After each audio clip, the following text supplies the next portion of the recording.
दोस्तों, begin help channel पर आप सभी का स्वागत है। जैसा कि हम सभी जानते हैं कि 20 जुलाई से केंद्रीय विद्यालय अपने यहाँ कक्षा 1 के एडमिशन शुरू करने वाला है। यानी कक्षा 1 का जो एडमिशन का प्रोसेस है वो 20 जुलाई से शुरू होने वाला है। आज की वीडियो में हम आपको बताएंगे दोस्तों कक्षा 1 में एडमिशन से जुड़ी वो तमाम जानकारियाँ जो आपको फॉर्म भरते वक्त होनी चाहिए। तो चलिए दोस्तों, अगर आप हमारे चैनल पर अभी पहली बार आए हैं तो प्लीज़ हमारे चैनल को सब्सक्राइब जरूर कर लें, बेल आइकन को क्लिक करें और नोटिफिकेशन को ऑल करना ना भूलें। चलिए दोस्तों शुरू करते हैं। दोस्तों, जैसा कि हम जानते हैं केंद्रीय विद्यालय संगठन ने अपने दिशा निर्देशों के साथ साथ एडमिशनों की तारीखों का भी अनाउंसमेंट कर दिया है। केंद्रीय विद्यालय ने उन सभी तारीखों के बारे में बता दिया है। रजिस्ट्रेशन से लेकर के एडमिशन तक की तारीखें केंद्रीय विद्यालय संगठन ने हमें बता दी हैं। यानी कब से रजिस्ट्रेशन होगा और कब एडमिशन हो जाएगा और कब क्लासेस शुरू होने की उम्मीद है। तो चलिए दोस्तों, उसी सिलसिले में आज हम जानने की कोशिश करते हैं कि केंद्रीय विद्यालय संगठन में एडमिशन लेने के लिए जब हम रजिस्ट्रेशन कराएंगे क्लास 1 के लिए जो ऑनलाइन होगा, तो उसमें हमें क्या क्या ज़रूरत पड़ेगी, यानी क्या डॉक्यूमेंट्स लगाने होंगे, कितनी उम्र होनी चाहिए और कौन उस फॉर्म को भर सकता है, कौन नहीं भर सकता है। आज हम उसकी पूरी जानकारी आपको देने वाले हैं। तो दोस्तों, सबसे पहले हम बात करते हैं कक्षा 1 में रजिस्ट्रेशन कराने के लिए कितनी उम्र होनी चाहिए।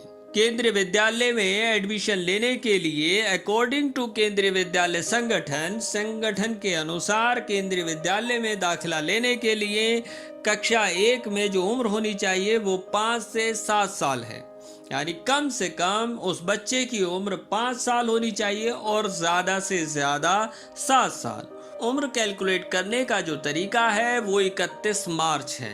यानी 31 मार्च को बेस बनाकर ही आप उम्र को कैलकुलेट कर सकते हैं। उसी के आधार पर केंद्रीय विद्यालय संगठन आपके बच्चों की उम्र को जांचेगा। जो उम्र है वो 5 से 7 साल के बीच में ही होनी चाहिए, 5 से कम नहीं होनी चाहिए और 7 साल से ज़्यादा नहीं होनी चाहिए। चलिए दोस्तों, अब बात करते हैं डॉक्यूमेंट्स की। केंद्रीय विद्यालय में क्लास 1 के रजिस्ट्रेशन के वक्त आपको कौन कौन से डॉक्यूमेंट की ज़रूरत पड़ेगी।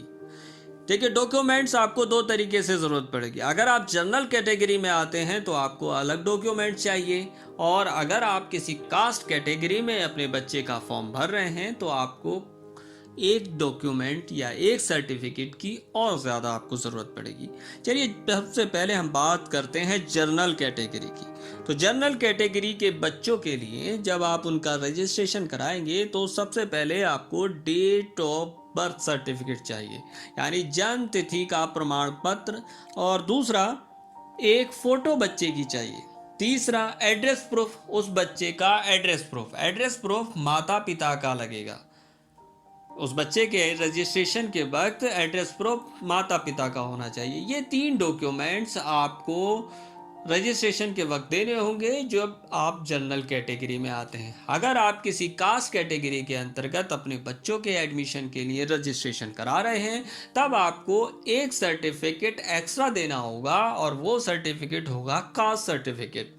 आप SC, ST, OBC या फिर किसी विकलांगता की कैटेगरी में अपने बच्चों का एडमिशन के लिए रजिस्ट्रेशन करा रहे हैं तो आपको उन सभी का, यानी आप जिस भी कास्ट में आते हैं, जिस भी कैटेगरी में आते हैं, उसका सर्टिफिकेट आपके पास होना चाहिए। अगर आप OBC में आते हैं तो आपके पास OBC का सर्टिफिकेट होना चाहिए। जैसा कि हम सभी जानते हैं, इस साल पहली बार केंद्रीय विद्यालय OBC कैटेगरी को इंक्लूड कर रहा है और उसके अंतर्गत आपको 27% का रिजर्वेशन मिल रहा है। अब क्योंकि ये सभी रजिस्ट्रेशन ऑनलाइन होंगे, यानी क्लास 1 के जो केंद्रीय विद्यालय एडमिशन लेता है वो सभी ऑनलाइन लेता है, तो ये भी ऑनलाइन ही होंगे। तो इसलिए ये सभी डॉक्यूमेंट्स आप पहले से ही स्कैन करा कर के रख लें ताकि आपको एडमिशन के रजिस्ट्रेशन के वक्त बहुत आसानी हो जाए और आप अपने फॉर्म को बहुत आसानी के साथ भर पाएँ। तो इसलिए इन सभी डॉक्यूमेंट्स को आप पहले से ही स्कैन करा के रख लें, जो भी डॉक्यूमेंट्स आपके पास हैं और जो डॉक्यूमेंट्स आपको चाहिए होते हैं। बाकी इसके बाद भी जब आपके बच्चे का एडमिशन हो जाएगा तो उस वक्त भी आपको इन सभी डॉक्यूमेंट्स की ज़रूरत पड़ती है, इसलिए इन डॉक्यूमेंट्स को आप स्कैन करा करके ज़रूर रख लें। अब केंद्रीय विद्यालय में आप एक बात ध्यान रखें कि उसमें कोई भी एडमिशन के लिए अप्लाई कर सकता है। ऐसा नहीं है कि अगर आप किसी कैटेगरी में आते हैं या आप किसी लोअर लेवल पे आते हैं, अगर आप समझते हैं कि कोई इनकम की वजह से लोअर लेवल पे आता है या इनकम की वजह से अपर लेवल पर चला जाता है तो वो उसी हिसाब से एडमिशनों का भी लेवल होता है, ऐसा कुछ नहीं है।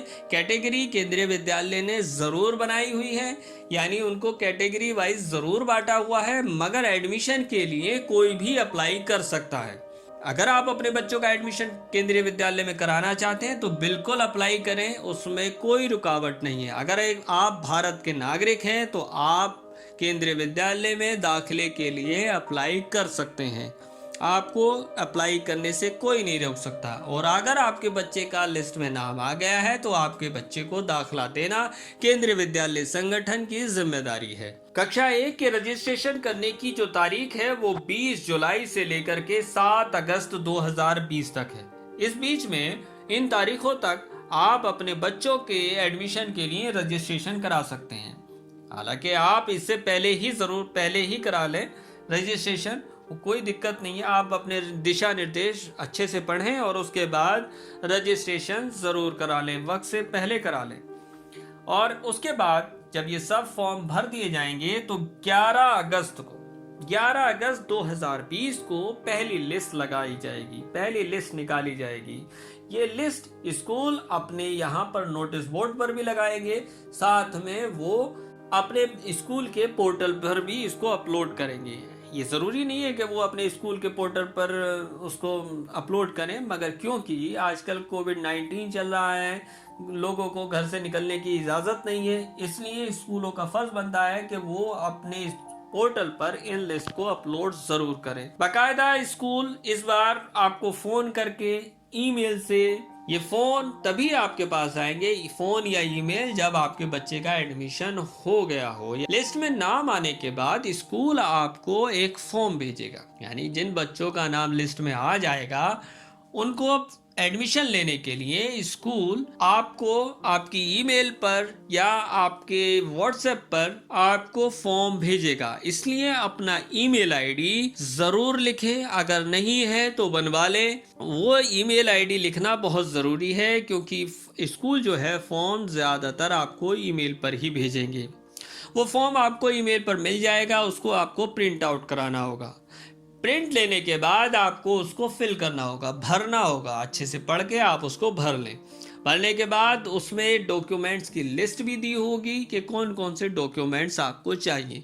जो आपने स्कैन किए हुए हैं ऑलमोस्ट वही आपको चाहिए होंगे, तो इसलिए आप उसको भर के वापस स्कैन करेंगे और उन डॉक्यूमेंट्स के साथ जो स्कूल ने मांगे हैं आप उसको वापस स्कूल को भेज देंगे। स्कूल आपको वो ईमेल आईडी भी भेजेगा, वो ईमेल आईडी भी देगा जिस ईमेल आईडी पे आपको वो फॉर्म वापस भेजना है स्कूल को। स्कूल के पास अब 2 दिन का वक्त है कि वो उन फॉर्म को अच्छे से चेक करे। वो देखेगा कहीं आपने इसमें कोई गलती तो नहीं की है। कोई गलती नहीं की है तो उसके बाद वो आपको फीस का चालान भेज देगा, यानी आपको बता देगा कि आप इसकी लिंक के ज़रिए स्कूल की इतनी फ़ीस जमा करा दीजिए।